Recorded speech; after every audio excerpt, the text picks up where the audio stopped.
ನಮಸ್ತೆ, ಎಲ್ಲಿಂದ ಕರೆ ಮಾಡ್ತಾ ಇದ್ದೀರಾ? ತಮ್ಮ ಹೆಸರು? ನಮಸ್ತೆ ಮೇಡಮ್. ತಮ್ಮ ಹೆಸರಮ್ಮ? ವೀಣಾ ಅಂತ, ಬೆಂಗಳೂರಿಂದ. ಯಾರ ಬಗ್ಗೆ ಕೇಳ್ಬೇಕಾಗಿತ್ತು ವೀಣಾ? ಪ್ರಶ್ನ ಪತ್ರಿಕೋಬೇಕಾಗಿತ್ತು. ಓಕೆ, ಸಂಖ್ಯೆ ಹೇಳಿ. 18 ಮೇಡಮ್. 18. 18. ಯಾವ ವಿಚಾರವಾಗಿ ಕೇಳ್ಬೇಕಾಗಿತ್ತು? ಮನೇಲಿ ಒಡವೆ ಕಳವಾಗಿದೆ ಮೇಡಮ್, ಅದು ಸಿಗುತ್ತಾ ಇಲ್ವಾ ಅಂತ ಓಕೆ, ಕೇಳ್ಬೇಕಾಗಿತ್ತು. ಗುರುಗಳಿದ್ದಾರೆ, ಮಾತನಾಡಬಹುದು. ನಮಸ್ತೆ ಗುರುಗಳೇ. ಚೆಕ್ ಮಾಡ್ತೀನಿ. ಕಳೆದೋಗಿರ್ತಕ್ಕಂಥ ವಸ್ತು ಸೂರ್ಯ 12ನೇ ಮನೆ ಬಂದಾಗ ಸ್ವಲ್ಪ ಅದು ಫ್ರೂಟಲ್ಲೇ ಬಂದಿಲ್ಲ ಅಂದರೆ ಕಷ್ಟ. ಕಳೆದೋಗಿರತಕ್ಕಂಥ ವಸ್ತು 12 ಬರಬಾರ್ದು. ಎಷ್ಟು ದಿವಸ ಆಯಿತು ಕಳೆದೋಗಿ? ಆಮೇಲೆ ಒಂದ್ ತಿಂಗಳು ಮೇಲೆ ಆಗಿರ್ಬೇಕು ಗುರುಗಳೇ. ಒಂದು 6, 8, 10, 12 ಬರಬಾರ್ದು.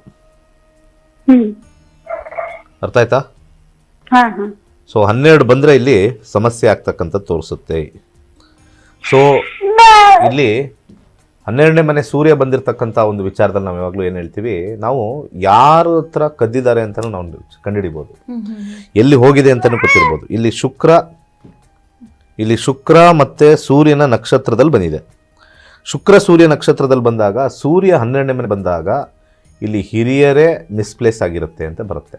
ಹಿರಿಯರ್ ಮಿಸ್ಪ್ಲೇಸ್ ತಗೊಂಡಿರ್ಬೋದು ಅಥವಾ ಮಿಸ್ಪ್ಲೇಸ್ ಅವರು ಎಲ್ಲ ಹೋಗಿ ಕಳ್ಕೊಂಬಂದಿರ್ತಾರೆ. 11ನೇ ಮನೆ ಶನಿ ಲಾಭದಲ್ಲಿ ಟೇಸ್ಟ್ ಬಂದಿರೋದ್ರಿಂದ ಅದು ಸಿಗೋದು ಸ್ವಲ್ಪ ಶನಿಯ ವೆಸ್ಟ್ ಕಡೆ ಸಿಗುತ್ತೆ ಅಂತ ಬರುತ್ತೆ. ವೆಸ್ಟ್ ಕಡೆ ಫೈನಲ್ ಆಗಿ ಸಿಗುತ್ತೆ. ಬಟ್ ವೆಸ್ಟ್ ಕಡೆ ಸಿಗಬೇಕು ಅಂತಂದರೆ ಸಾಕಷ್ಟು ದಿನಗಳು ಹೋಗುತ್ತೆ, ಸ್ವಲ್ಪ ಲಾಸ್ ಆಗುತ್ತೆ ಅಂತ ಬಂದಿರತಕ್ಕಂಥದ್ದು. ಇದನ್ನು ಅವರು ವೀರಾರ್ಜನೆಯ ಮಂತ್ರವನ್ನು ಹೇಳ್ಕೋಬೇಕು, ಆವಾಗ ಬರುತ್ತೆ. ಅಥವಾ ಲೆಮನ್ ಡ್ರಾಪ್ ಅಂತ ಒಂದು ಮಂತ್ರ ಇದೆ. ಪ್ರತಿ ದಿವಸ ಲೆಮನ್ ಡ್ರಾಪ್ ಅಂತ ಹೇಳ್ತಾನೇ ಇರಬೇಕು. 21 ಡೇಸ್ ಒಳಗಡೆ ಅದು ಎಫೆಕ್ಟ್ ಆಗುತ್ತೆ. ಅಲ್ಲೇ ಇದ್ದರೆ, ಅದೇ ಜಾಗದಲ್ಲೇ ಇದ್ದರೆ ಲೆಮನ್ ಡ್ರಾಪ್ ಅಂತ ಹೇಳ್ತಕ್ಕಂಥದ್ದು. ಈ ಲೆಮನ್ ಡ್ರಾಪ್ ಅಂತ ಹೇಳಿ ಕಳೆದೋಗಿರ್ತಕ್ಕಂಥ ಕೀ ಇರ್ಬೋದು, ಚಿಕ್ಕ ವಸ್ತು ಕಳೆದ ಕೀ ಇರ್ಬೋದು, ಎಲ್ಲೋ ಇಟ್ಬಿಡ್ತೀವಿ, ಅದು ಬೇಕು. ಎಲ್ಲೋ ಸೊಂದಿಲಿರ್ಬೋದು, ಈ ಸೋಫಾ ಸೊಂದಿಲಿರುತ್ತೆ, ಅದರ side switch words. Yes, lemon drop ಅಂತ ಹೇಳಬೇಕು.